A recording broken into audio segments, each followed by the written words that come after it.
Book review: Sleep, a novel by Honor Jones, an introspective, razor-sharp novel of domesticity, identity, and the radical act of leaving. Introduction: Sleep, the debut novel by Honor Jones, is a quiet, meditative thunderclap.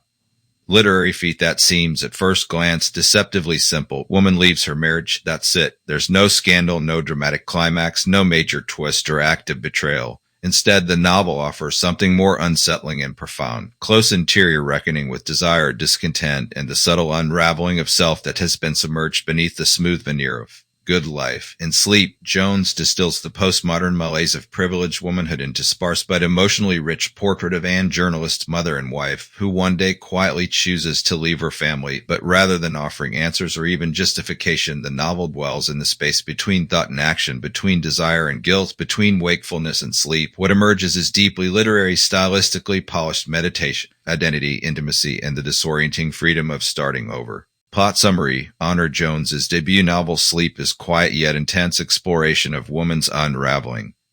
Deeply interior journey of self-questioning, restlessness, and the seductive pull of reinvention. At the heart of the novel is Anne, respected journalist, wife, and mother who begins to feel increasingly estranged from her life and her own sense of self. Told in first person, often fragmented narrative, the story moves between memory, fantasy, reality, mirroring Anne's state of mind as she begins to lose her grip on the life she has meticulously constructed.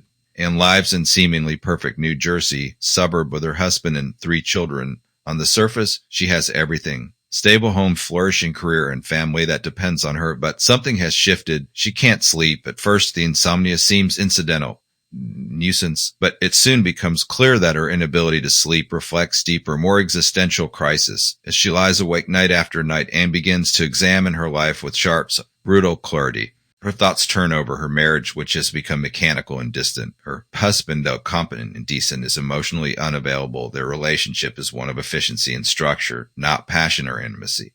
Anne begins to wonder what it means to have given so much of herself to family life and whether, in doing so, she has erased herself entirely. She experiences flashbacks to earlier days, moments of desire, freedom, and possibility that stand in stark contrast to her present routine of chores, obligations, and silence. Anne's insomnia becomes both symptom and metaphor. She is awake not just in the literal sense, but in the psychological one. Waking up to the limitations of her life, the numbness that has crept in, and the roles she has inhabited without question. As the nights blur into one another, she becomes increasingly isolated, her sense of identity fractured. She tries various remedies: exercise, therapy, wine, late-night drives. None offer relief. Sleep remains elusive, as does clear path forward. Eventually, Anne decides to leave. It's not an impulsive act, but slow and considered detachment.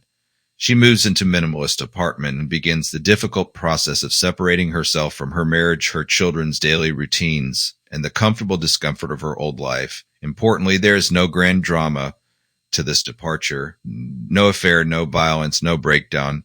It is quiet exit carried out with the same control and order that characterize her life, but within it lies radical choice, the decision to live for herself. Yet Anne's new life is not triumphant escape. It is filled with uncertainty, loneliness, and guilt. Her children remain in her life, but they visit rather than live with her. She continues her journalism work, but finds it difficult to connect to stories that once fueled her. Even sleep, the thing she hoped to reclaim, does not come easily.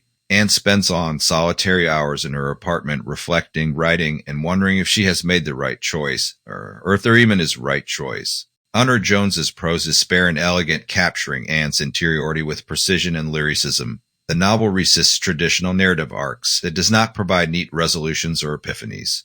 Instead, it immerses the reader in Anne's internal world where time is fluid and truth is elusive. The book becomes less about what happens and more about what it feels like to question everything, to dismantle life that no longer fits, and to begin again without guarantee of happiness. In the final pages, Anne finds herself in a moment of quiet, not of closure, but of stillness. Snow falls outside her window. The city is hushed. She remains sleepless, but also strangely at peace.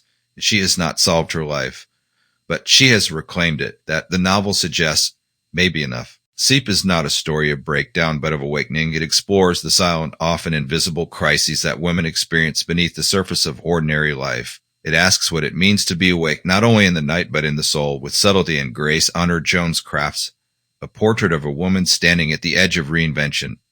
tired, uncertain, but finally aware. Structure and narrative form. One of the most striking aspects of sleep is nonlinear fragmented structure, which echoes Anne's fractured emotional state. The novel reads a series of lucid, sleepless thoughts, flashes of memory, intellectual musings, domestic observations, and snatches of conversations, braided together by consciousness that is razor-sharp yet adrift. There is no clear beginning, middle, or end. Instead, Jones opts for an almost stream-of-consciousness narrative style that mimics the insomnia of her protagonist. Time blurs. The narrative slips fluidly between past and present, between motherhood and childhood, between real and imagined intimacy. This form not only reflects Anne's mental state, but also becomes an active resistance against the tidy linearity of domestic life. Structure that deliberately eschews its bold structural decision. Some readers may find the lack of narrative propulsion disorienting, but for those attuned to literary fiction and the pleasures of language and interiority, the form is essential to the novel's power. Jones trusts the reader to piece things together, to dwell in the ambiguity and uncertainty that defines Anne's world. Voice and language. Honor Jones is a former editor at The Atlantic and the New York Times Magazine, and her background in journalism is evident in her writing. Precise, clear, and unsentimental, yet the prose in Sleep also shimmers with literary lyricism. Sentences are short but punchy, sometimes clipped, often poetic. There's an economy to the language that paradoxically opens up vast emotional spaces. Anne's voice is cerebral, ironic, and self-aware, often oscillating between vulnerability and detachment. At times, her observations are deeply intimate, almost confessional, while at others they veer into abstract musings about architecture, literature, and politics. This intellectual elasticity enriches the text and adds layers to Anne's character. She is not simply woman in crisis. She is thinker, writer, witness to her own life, questioning even her own questioning. Take, for instance, the passages where Anne reflects on the aesthetics of her kitchen or the materiality of her home. These are not just musings about design. They are meditations on control, aspiration, gendered labor, and the meaning of space. Jones brilliantly renders the domestic sphere as both a sanctuary and a trap, a place of comfort and erasure. Characterization.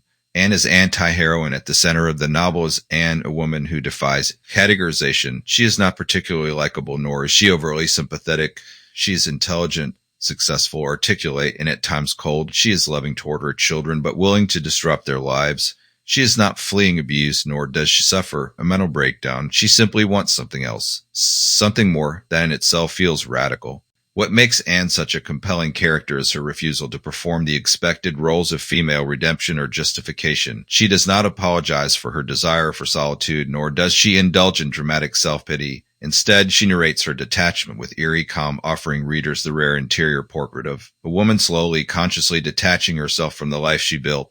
Her motivations remain opaque even to herself. This ambiguity is not a flaw but a feature. In fact, it challenges the reader to sit with discomfort, to reckon with the possibility that some choices are not explainable in neat moral or emotional terms. Jones asks, what if woman left simply because she wanted to be alone?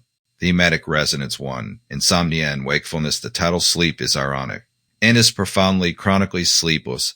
Her insomnia, both literal condition and metaphor for her existential wakefulness. The absence of sleep represents an internal disturbance that no amount of order or success can soothe.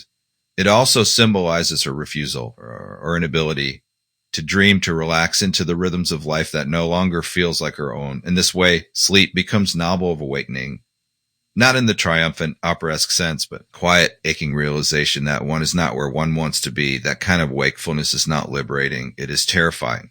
2. Marriage and domestic life. Jones examines marriage not as romance or partnership, but as an institution, structure that shapes, restricts, and defines identity. Anne's husband is never demonized, but he is symbol of the emotional efficiency and quiet expectations that govern their life together. Their marriage is not abusive, but it is anesthetizing. The domestic sphere in Sleep is beautifully rendered but suffocating. Kitchens, bedrooms, laundry rooms, all are depicted in exquisite detail, but they feel like scenes in play Anne no longer wishes to perform. Jones uses domestic imagery to question what happens when life is well curated but spiritually vacant. 3. Motherhood and selfhood. Perhaps the most controversial and poignant theme is Anne's decision to leave her children. Not entirely, but enough to reclaim physical and emotional space. In culture that sanctifies motherhood as the ultimate expression of womanhood, Anne's choice reads as transgression. Jones does not portray her as negligent or indifferent mother, or rather, she shows how Anne's love for her children exists alongside her need for separation. This duality, rarely explored in fiction without moralizing, and Sleep treats it with nuance and honesty. It dares to ask, can a mother claim her own life without abandoning her role? The absence of plot, and why it matters readers looking for traditional narrative arc, inciting incident, climax, resolution, will not find it here. Sleep resists narrative closure. There's no dramatic confrontation, no romantic subplot, no big reveal. Instead, the novel unfolds like thought process, journal, long sleepless night. That lack of plot is the point. Anne's story is not one of action, but of attention. She is learning to look at her life differently, to listen to herself, to observe what she has ignored for years. In this way, the novel rewards the slow reader, the one willing to sit in the stillness and watch small things shift. Literary and cultural context. Sleep enters a growing canon of feminist interior fiction. Books like Rachel Cusk's Outline, Jenny Offal's Apartment of Speculation, and Elena Ferrante's Days of Abandonment. Like these novels, Sleep centers the inner life of a woman who no longer fits comfortably within her domestic and relational roles. What distinguishes Sleep is its cool, almost clinical tone and its unflinching gaze. Jones does not offer hero to root for nor villain to despise. Instead, she offers woman alone with her thoughts, asking questions that many of us are too afraid to ask. What if the life you have is not the life you want? And what if you don't even know what you want? But only what you don't.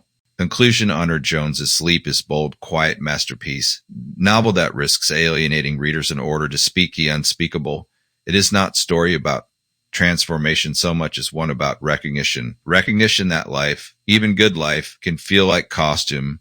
Recognition that motherhood and marriage, while meaningful, can also be erasing. And recognition that sometimes the most radical act is not escape or reinvention, but stillness. Readers willing to embrace its ambiguity, its lack of resolution, and its refusal to entertain. Sleep offers haunting, honest, and exquisitely crafted portrait of woman wide awake in life that no longer fits.